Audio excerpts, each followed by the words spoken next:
Thank you, Jennifer. For those of you who don't know me, my name is Mike Prince, and I serve as the Director of Finance and Operations at Family House. To you, our team members, thank you for participating in this session. I add my thanks to everyone who's helped make this program possible. I want to help put today's session in a greater context, and so I want to share with you a little bit of our history here at Family House. Back when Family House started, back in 1983, folks would be with us for literally months. By the early 2000s, that length of stay was down to a couple of weeks. By the early 2010s, it was down to a week. And as of last year, 2020, the average length of stay was down to 3.2 nights. Now, if we take out the folks who stayed one night with us, the rest of our guests stayed an average of about 5.4 nights, and that's less than a week. Think for a moment about this dramatic change. We used to have the opportunity to really support folks as they stayed with us for a long time. As that time is shortened, this significantly impacts our ability to build strong personal relationships with our guests. Back when we started, about 80% of our guests were here due to Dr. Starzo and the transplant program. About 20% were here for cancer treatments. About 20 years later, transplant was down to 50% and cancer grew to 30%. And others began seeking lodging while dealing with a variety of other medical issues. At that time, we had not yet begun a relationship with the Veterans Administration. But by 2020, transplant has shrunk to 25%. Cancer made up 20%.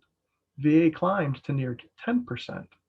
And the majority of our guests were seeking other treatments like cardiology, neurology, abdominal surgery, trauma, orthopedics, and so forth. The other interesting change relates to our guest composition. When we started, our guests were all caregivers. About 10 years into operations, Family House opened its doors to patients as well, and this has grown ever since. And now, patients make up more guests than caregivers. How do you think that changed the needs of our guests?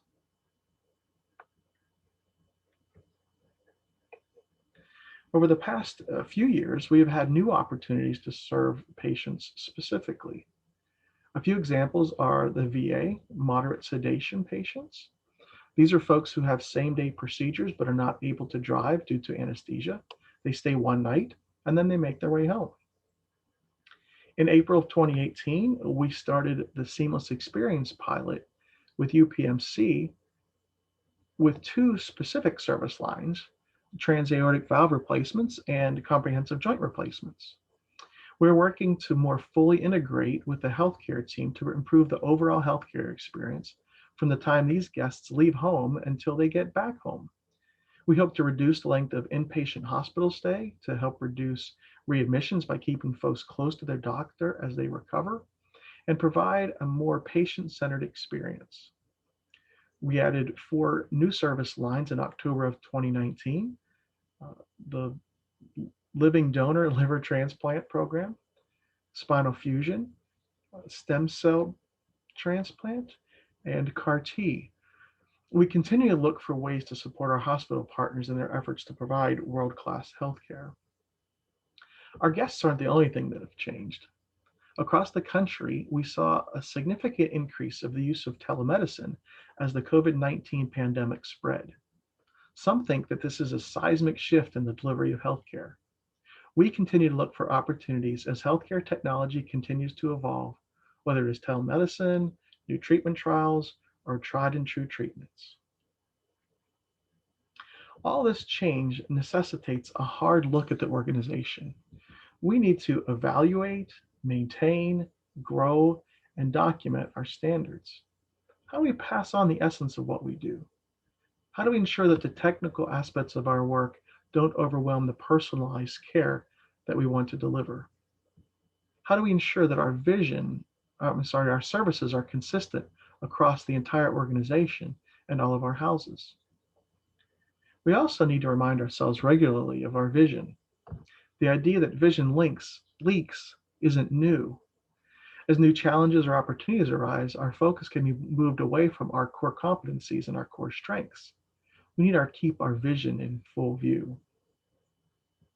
In our current climate, we must continue to differentiate our service from others. For some in the nonprofit world, the idea of differentiation and competition are kind of anathema to them. The altruistic sense of human help overwhelms the dogged process needed to ensure organizational stability. The reality is, if we don't meet the critical need, we are not needed. How is our service different than what a hotel might offer? How are we different than a hospital? Both of these inform our reality, but we are something unique and needed. Beyond our warm bed, open kitchens, we must alleviate stress and create a sense of communal support that those who are in the midst of a crisis can rely upon to get through the present challenges and return to a more normal life. Patients do better when loved ones are near and have a support system. That's what differentiates us.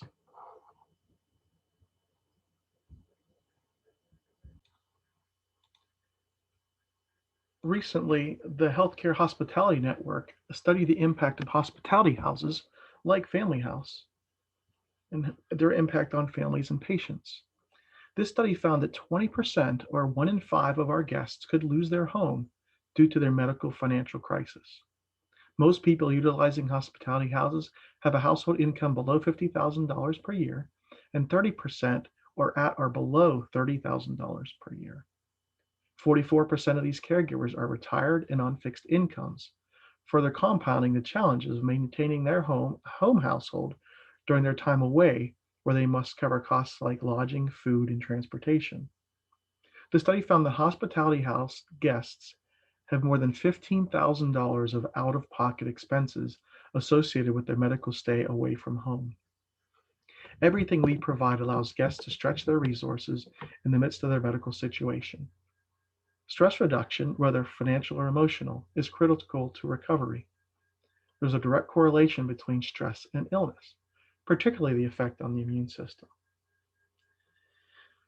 Well, whether we like it or not, we are competing for customers. Folks can and do choose to stay at a local hotel. Not only does our sustainability hinge on having guests in our houses, our guests and their loved ones will experience greater compassion and understanding of their needs when they stay with us.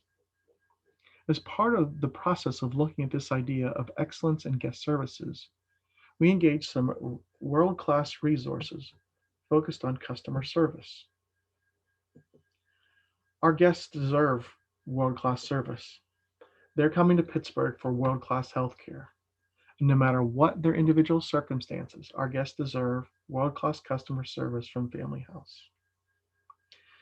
Disney is known across the world as a leader in customer service. They have created the Disney Institute to help ensure their future as a world-class leader. We looked at their book called Be Our Guest.